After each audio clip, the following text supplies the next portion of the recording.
Karp, no üks on seeria seis tõsiasi Raplale. No sina oled nüüd küll olnud väga emotsionaalne siin selle mängu jooksul ja peale mängu. Mis tunded sul läbi käisid siit seest? Oskad sa kirjeldada? Ei oska. Positiivsed. No täna oli ikka tõeline meeskonnamäng ja väga füüsiline. Tõeline play-offide mäng. Oli küll, et ma arvan, et kahtlemata jälle järjekordne maiuspala.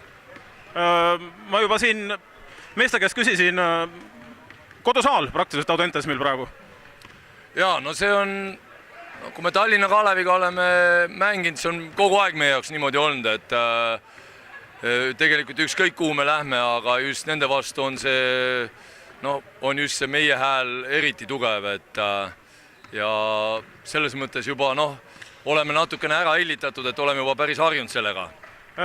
On reedel veel võimalik juurde kuskilt keerata meeskonnal? Või oli see nüüd, no ei olnud vist päris parim esitus, aga on juurde keerata veel midagi?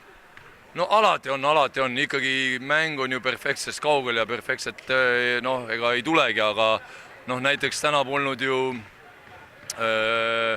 Kristjan Voolõidu ei kasutanud treener igaks juhuks üldse, kuna sai jalalaiget eelmine kord, et juba ainuüksi tema minutid annavad omakorda kellegile teisele puhkuse, kes suudab selle võrra oma minutid veel kvaliteetsemalt mängida.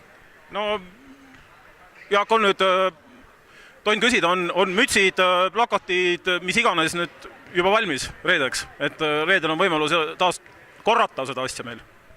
No ma ikkagi hoian selle koha pealt suu kinni, et meie asi on veel üks võit võtta ja niikaua kuni seda ei ole, niikaua teda pole. Selge, siis loodame, et hästi kiiresti tellime peale reedest võitu ära. Eks näis. Aitäh, Jaak, ja kohtumise reedel.